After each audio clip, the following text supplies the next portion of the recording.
Children, today I'm going to tell you another story. A very interesting story, and from this story, we are going to learn something new. The story of three little pigs. Yes, absolutely correct, you heard it. It is three little pigs. Down in the valley was a farm. On the farm, there was a pigsty. And in the pigsty lived Mamma Pig and three little pigs. You are growing so fast, my dears, said Mummy Pig to the three little pigs. Soon there will be no space for you here. It is time for you to leave the farm and build your own houses to live in. Before leaving, Mummy Pig gave each of the three little pigs a packed lunchbox and told them something very important. So, said, you must remember to build your house out of bricks. Bricks are very strong and they will keep you safe no matter what. The three little pigs set off down the lane to the back brickyard, leaving Mummy Pig all alone in the stay. After a short while, they came across the next door farmer plowing his field. The first little pig thought to himself, by golly, if I build my house out of this farmer's straw, then I will save myself a trip to the back brickyard and build my house in half the time. So the first little pig said to the farmer, I would like a bundle of your finest straw, kind sir. I will use it to build my own house. The farmer, a little surprised by this request, happily obliged. He gave the first little pig 10 bells of his finest straw, and the pig built its straw house. The house looked sublime. There was not a single straw out of place, and the little pig was very proud to himself. A big bad wolf, who had been watching from afar, strolled up to the straw house, knocked at the door, and said in a low, gruff voice, little pig, let me come in. Not by the hair of my chinny chin, replied the little pig. Then I will huff, I will puff, and I will blow your house in, said the big backed wolf. Without delay, the wolf took a huge breath in. Then he huffed and he puffed and he blew the house in. The straw house looked wonderful, but it was extremely weak. It fell down in an instant, and the big bad wolf gobbled up the first little pig. Meanwhile, the second and the third pig had continued to walk down the lane to the brickyard. They soon came across another farm. This was an apple farm, and the farmer was busy chopping down the branches of the apple trees. An enormous pile of sticks lay on the ground next to the farmer. The second little pig thought to herself, by golly, I have got it. I will make my house out of sticks. It will save my tired legs from walking farther, and my house will be built faster. So the second little pig said to the farmer, I would like to have that enormous pile of sticks, kind sir. I will use it to build my house. The farmer, who was looking for a way to get rid of his sticks, happily obliged. He gave the second little pig all the sticks, and the pig built her stick house. The house looked fabulous. There was not a single stick out of the place, and the little pig was very proud of himself. The big bad wolf, fresh from gobbling the first little pig, strolled up to the stick house, knocked at the door, and said in a low and gruff voice, little pig, let me come in. Not by the hair on my chinny chin, replied the second little pig. Then I will huff, I will puff, and I will blow your house in, said the big bad wolf. Without delay, the big bad wolf took a huge breath in. Then he huffed and he puffed and he blew the house in.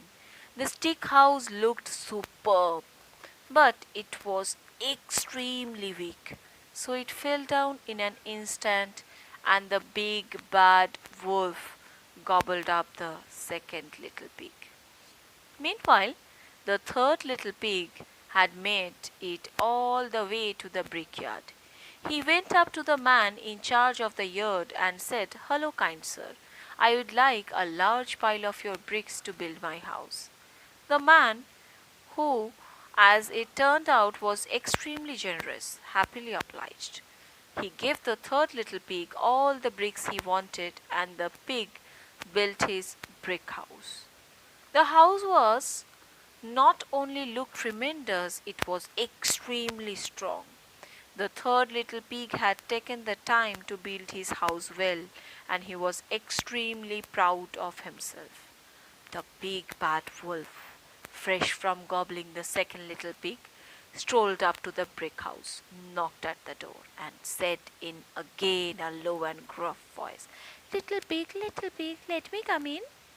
"Not by the hair on my chinny chin," replied the third little pig. "Then I will huff, and I will puff, and I will blow your house in," said the big bad wolf. Without delay, the big bad wolf took a huge breath in. Then he huffed, he puffed, he huffed and he puffed. But the brick house was so much strong and well built to be blown down. This made the big bad wolf wild with rage, so he devised a nasty plot to fool the third little pig into coming out of his brick house. Tap, tap, tap came from the window. "Little pig, I know a farmer with some marvelous turnip. You love turnips, don't you, little pig?" said. "Shall we go there tomorrow and get some?" said the big bad wolf in low, gruff voice. "Very well," said the little pig. "I do love turnips. What time do you want to go?" 7 o'clock sharp, said the wolf. "And don't be late." The third little pig may have been little, but he wasn't stupid. He was, after all, the little pig that made his house from bricks. As his mother had wisely proposed, so the little pig got up early, filled a sack full of turnips, and was back in his house long before 7 o'clock. When the wolf arrived, he said, "Little pig, are you ready to go?" "Silly wolf," said the little pig, "I have been. My turnips are already bubbling away in a huge pot for my dinner." The wolf was insane. He was so angry he felt sure he would have exploded, but he suddenly had a thought and pulled himself together. "Little pig," he said, "I know the place where there is a wonderful apple tree. You love apples, don't you, little pig?" "Oh, yes, I do," said the pig. "Where is this wonderful tree you speak of?" "Just over the hill," said the wolf. "I will be back there at 6 o'clock tomorrow, and we can go together to get the apples." "So you had been not deceive me this time, little pig." The little pig woke up at 5 in the following morning and went over the hill to the big apple tree. He had hopped to help himself before the wolf arrived. But the wolf was too clever for that. The little pig saw the wolf approaching, which, as you can imagine, terrified him greatly, and quickly climbed the trees. "Hello, wolf," said the little pig up from the tree. "Wait there. Shall I find the biggest, plumpiest, juiciest apple for you?" The wolf waited. The little pig picked a big, juicy apple, then called down, "I will throw it to you, wolf. Here it comes. The pig then threw the apple as far as he could.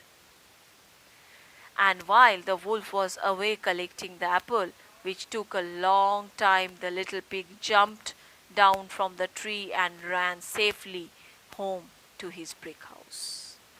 He followed the pig home and called through the window, little pig, I am coming to eat you up." Hearing this, little pig quickly made a roaring fire and placed upon it large pot full of water. So as the wolf came in from the chimney, he opened the lid and the wolf fell into the pot. The little pig then boiled the wolf, gobbled him up for his supper, and lived happily ever after. So, children, what do you learn from the story?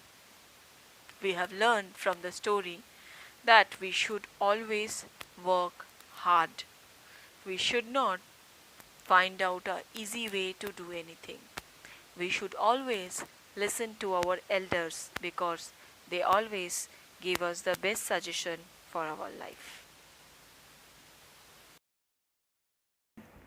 Today, it is time that we should listen to another story and learn something from that. It is a story about one monkey and two cats. One day, after a big festival, the two cats were prowling together. One of the cats saw a big cake and missed. The other jumped up and picked it. The first cat said, "Give me the cake. It is I who saw it first." The other cat said, "Keep away from it. It is I who picked it up." They were fighting and fighting, but there was no solution. They were quarreling and fighting. Just then, a monkey passed by. He thought, "What foolish cats they must be. Let me make use of this chance."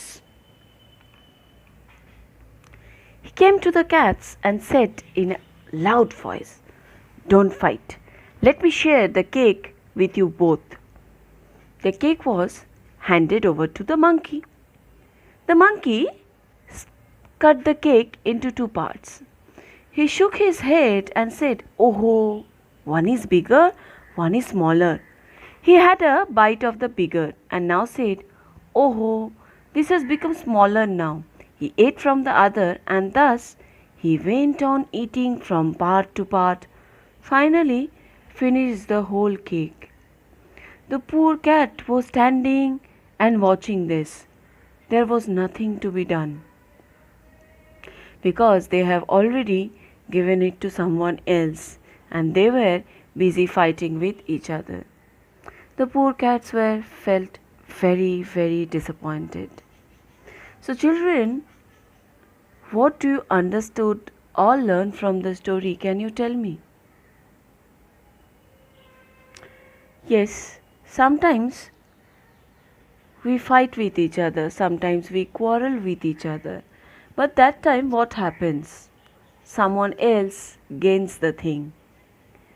In this story also we can see that if they don't fight and if they were eating the cakes, making it in half, then they would not be disappointed like this, but they were fighting on getting the full thing. So children, always remember, we should not quarrel because on that point of time anyone can gain something else from us.